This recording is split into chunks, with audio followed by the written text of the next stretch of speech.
This is the last lecture for the course, and this lecture is about globalization and migration. So one place to start, as your book does, is just trying to figure out what we even mean by globalization. It's a word that gets tossed around quite a bit, and it's not always used in the same ways. The ways that anthropologists use the term globalization is to talk about an increase in the interconnectedness of people, places, things, and ideas across the world regions. Okay, your book references a definition offered by a scholar named Steger, who's done a lot of work on the subject. And what he says is that globalization is the intensification of worldwide social relations which link distant localities in such a way that local happenings are shaped by events occurring many miles away and vice versa. So there again, that idea of interconnectedness. The other thing I want to point out about this definition, and indeed about the ways that anthropologists talk about globalization, is that it's simultaneously about economic relationships, but also about social and cultural relationships. So it's really sort of a multifaceted phenomenon. One of the other issues that is often raised in discussions about globalization is how to put a sort of historical frame on it. We tend to talk about globalization as if it's brand new. And I think many would agree that the pace of globalization has speeded up over time. So the sort of contemporary era, we see a much more rapid and much more sort of profound interconnectedness of the world. But if we look back historically, we can see that some of the antecedents, some of the sort of sources of this much more, again, sort of rapid process of globalization now actually stretch back quite a ways.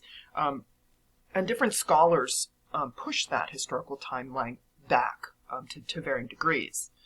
So I wanted to talk now just a little bit about some of those historical antecedents to contemporary globalization, just to demonstrate that although there is something distinctive about the modern era, it's not without precedent, right? That in fact, the things that have led to the processes that we recognize today as globalization have been going on for a very long time. So we really want to go way back. We can start in the prehistoric period and point out just that people have been on the move for a very long time, since the beginning of our species, really. So starting in this prehistoric period, from 10,000 to 3,500 BCE, we see migrations and the development of particular technologies that had a profound effect both on human history and on, again, this sort of evolution towards something we recognize as globalization. Most notably, the development of agriculture, which affected not only things like how people eat, but also how people are organized into societies. And also started processes such as trade, which we definitely recognize as a part of globalization. During the pre-modern period, so from 3500 BCE to 1500 CE, we see some key developments, particularly in technologies, writing, and the invention of the wheel, both of which made long-distance travel or longer-distance travel and communication possibilities. So we see during this period also the development of long-distance trade routes. So, for example, the Silk Road, where goods were conveyed across really large distances. And this is important because, again, this is not only an economic but also a sociocultural process. So as those goods move, they also influence things like people's tastes, right? What people eat or what people value. So again, these are processes that look very similar to the contemporary forms that we call globalization. Part of this development of long-distance trade also informed the rise of certain kinds of socio-political units. So we have entities that we would recognize as large empires. The one pictured here, Great Zimbabwe, which was in existence from around 1200 to 1500. In the ruins of Great Zimbabwe are the remnants of all kinds of long-distance trade goods. Porcelain from China, copper coins from other parts of the African continent, etc. So we know that these empires, in addition to the sort of political strength that they had locally, were also enmeshed in global economic systems. The early modern period from 1500 to 1750, which your book also mentioned, is certainly a clear antecedent to contemporary globalization.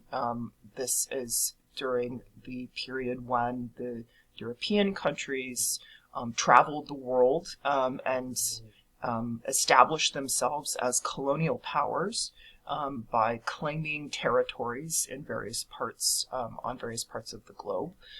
So we really see more of this connection as, again, these colonial empires connected different parts of the world economically, politically, and socially. The modern period, so starting at around 1750 and into the sort of middle, late 20th century, we see further change, particularly the Industrial Revolution in Europe, which led to the rise of new kinds of workspaces like factories, which also, again, transformed the production of goods, the consumption of goods, and certainly the way that goods were sort of distributed through various trading channels.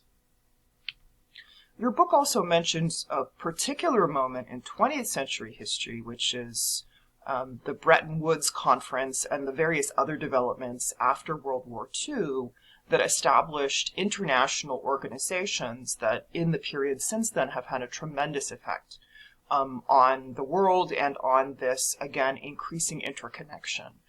So entities like the IMF and World Bank, which have had a tremendous effect on international economics, and the UN, which has established all kinds of international political treaties and agreements among or across world regions and nation states. All of these developments are really about these broader entities, broader organizations that supersede individual societies or individual states. And all of those are hallmarks of globalization. In terms of how we theorize globalization within anthropology, your book mentions a particular piece of scholarship by the anthropologist Arjun Appadurai, who has been very influential in anthropology and in other social sciences for the particular sort of theoretical model that he uses to understand globalization. And that model is, Appadurai talks about scapes. Scapes are a way of understanding how different sorts of things move around the world, how they flow around the world. And Appadurai has recognized several of these scapes. So again, this is just a way of thinking about that interconnectedness by tracing the movements of different kinds of things. So one of the first ones that Appadurai talks about is what he refers to as ethnoscapes. So this is the movement of people, of populations of people.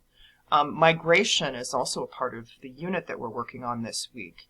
Indeed, the sort of movement of populations of people is absolutely one of the most important elements of globalization. You're reading a book about just such a thing right now, the Labor and Legality book, and the lives of the lions depicted in that book are very much an example of this sort of modern globalization and the human movement that accompanies it. Again, this is not a brand new phenomenon. We can look, for example, to the early 20th century in the United States as a time of tremendous immigration into the U.S., particularly from Europe, through the present. Right, our borders have, in some ways, become much more politicized than they were at the turn of the 20th century. But all the same, this movement of people in particular directions, very much a part of globalization, And this is the element of globalization that Apataray refers to as ethnoscapes. Another one of these scapes is what Apataray calls technoscapes. So if ethnoscapes are the movement of people, technoscapes is the movement of technology. And again, we can see the ways in which certain technologies and the places that they sort of take hold and the effects that they have in the societies where they take hold are very important to the sort of contemporary world. So one that I chose to pull out here, just because I think it's an interesting example, is that of cell phones.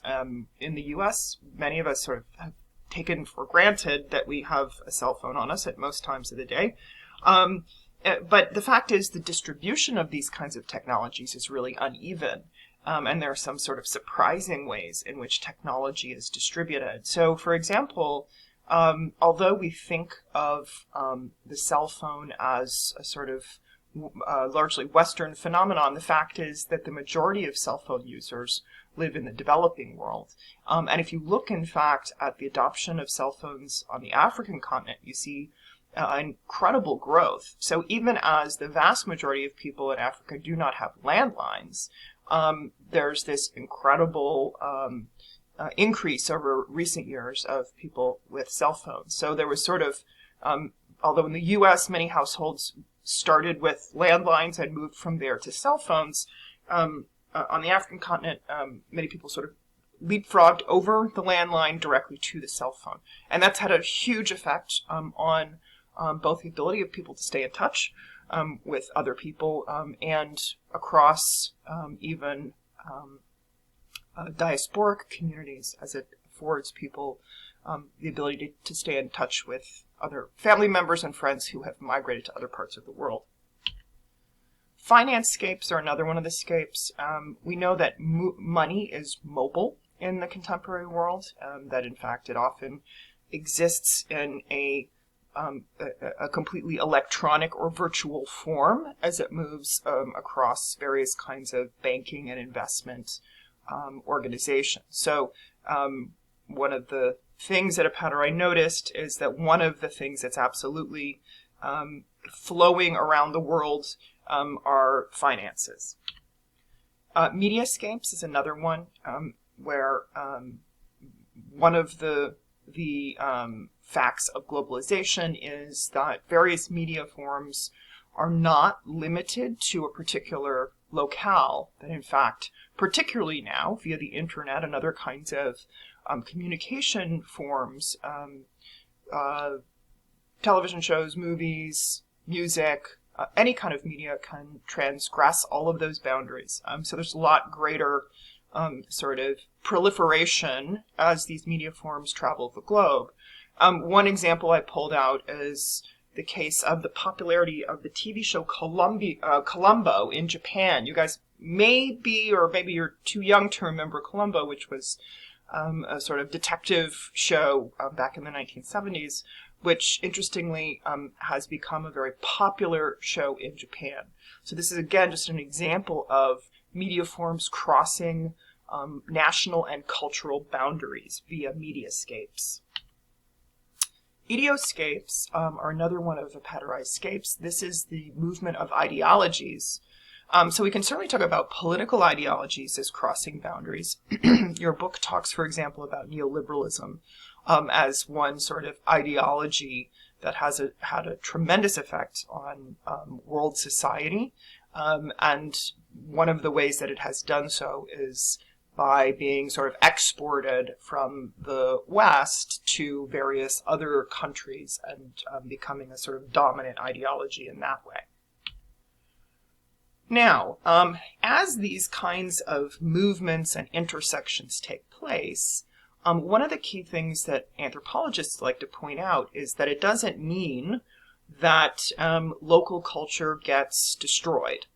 Often we even hear this phrase, the McDonaldization of the world, which is usually used to suggest that because we have these sort of global commodities and these global cultural flows, that stuff coming from the West, and particularly stuff coming from the US, sort of steamrolls over everything else, so everything becomes more the same. Anthropologists would suggest that that's not actually the case. It is certainly true that commodities, including stuff like fast food from McDonald's, certainly have spread all over the place, but it doesn't mean that they're exactly the same everywhere.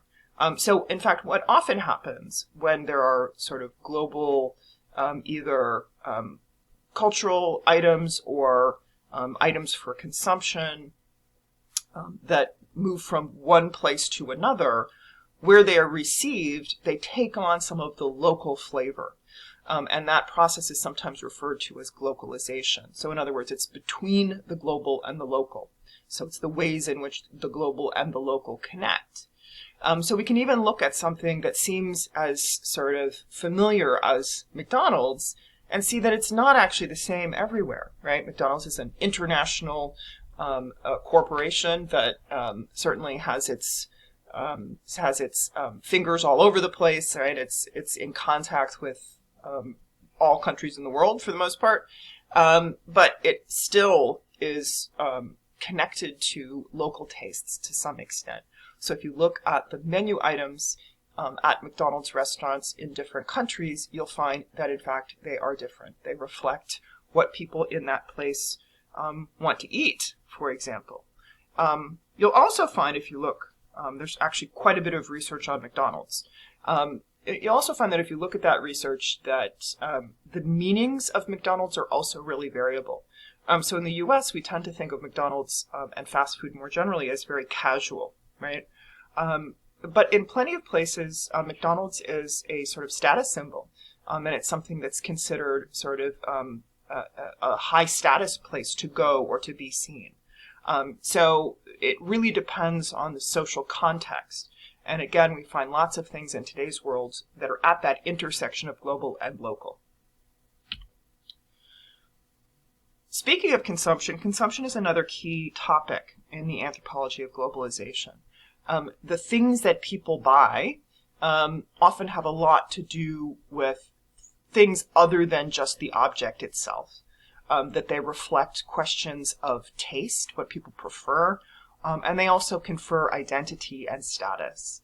And this is certainly the case with global commodities that people consume.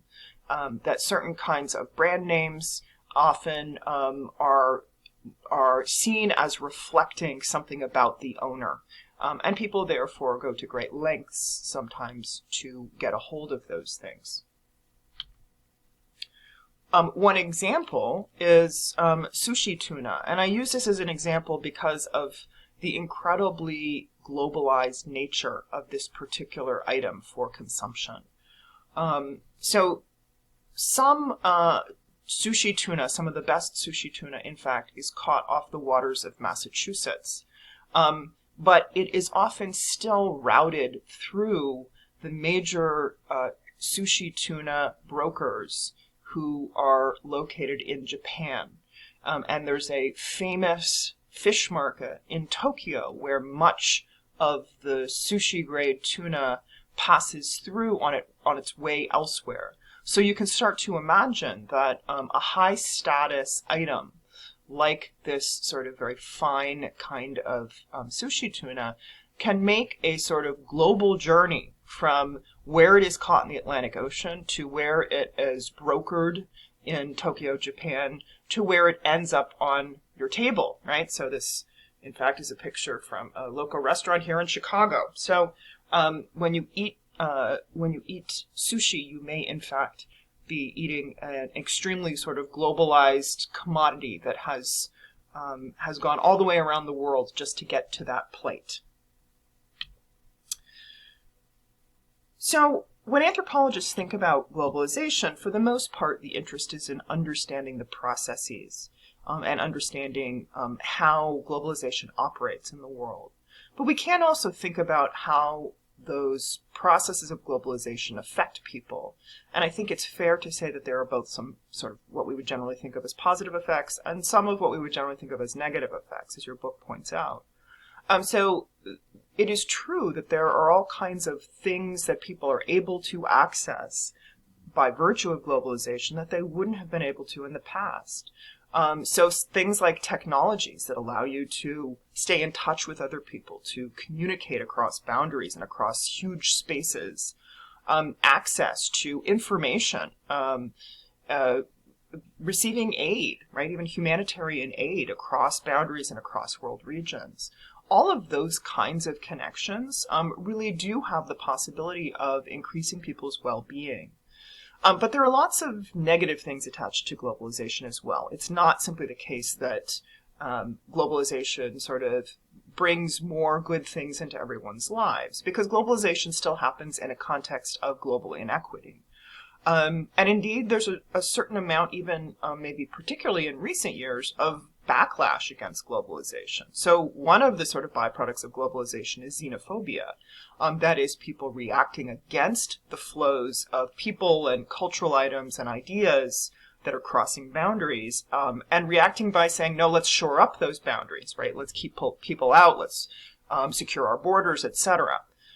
So that is a sort of negative byproduct, but it certainly is part of the story of globalization. We could certainly point to much more specific things as negative effects of globalization. I think you could very well say that the COVID pandemic that we're in the middle of right now is a global phenomenon, right? And it's a fact of, or a byproduct of globalization, right? It's about international travel and the sort of porousness of borders right now. So the incredible amount of suffering and loss that's been a result of that pandemic and the many other pandemics that have happened again across history, we can certainly say that that is one effect of globalization, and one that is certainly negative for people who encounter it. We could also suggest that a sort of another sort of negative element of globalization is that it has not really disrupted the long-standing relationships between the global north and the global south. Indeed, many have noted that the colonial relationships that we talked about earlier in the lecture have been continued through the process of globalization. So your book, for example, talks about how the IMF, in particularly the 1980s and 1990s, enacted across the global south these programs of structural adjustment, which were programs where basically the global south became deeply and ever further indebted to this banking institution, the IMF, and that indebtedness was used as leverage to force people to adopt certain kinds of economic and political principles that were beneficial to the global north. So, in other words, that exactly the relationships that were established during the colonial era were extended and, in fact, some ways deepened in the contemporary era or the recent past. So, indeed, globalization in some ways has not been about breaking boundaries. In some ways, it's just been about maintaining some of those relationships that were deeply unequal to begin with. The final point I'll make about globalization is all of this sort of interconnectedness and recognizing that interconnectedness has also had an effect on how anthropologists do their research. As you've been learning this semester, anthropologists do field research typically by locating themselves in a particular place, in a community, and trying to learn as deeply as they can about life in that community. Well, as we've just been talking about, often that community is connected in all kinds of ways to lots of other communities in different parts of the world. And anthropologists, therefore, have had to shift some of their methods over time.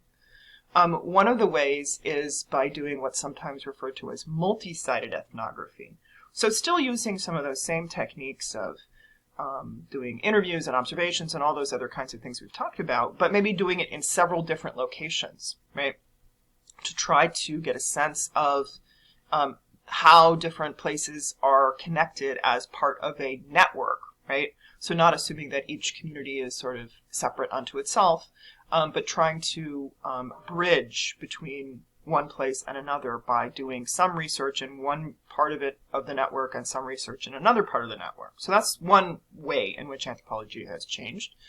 And the other is that it has encouraged anthropologists to expand some of the topics that we study, right? In earlier parts of the history of anthropology, anthropologists tended to, for example, work in more rural spaces, rural communities. Now anthropologists work everywhere in the world, including, in the center of big cities, right? Or working on various kinds of power brokers.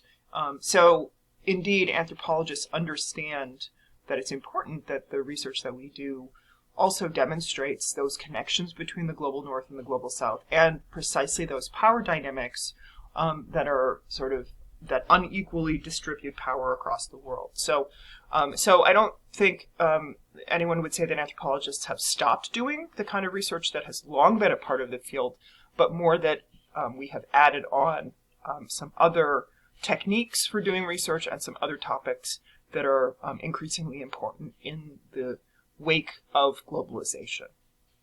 So we'll stop the lecture there, and I hope you have a great rest of the week.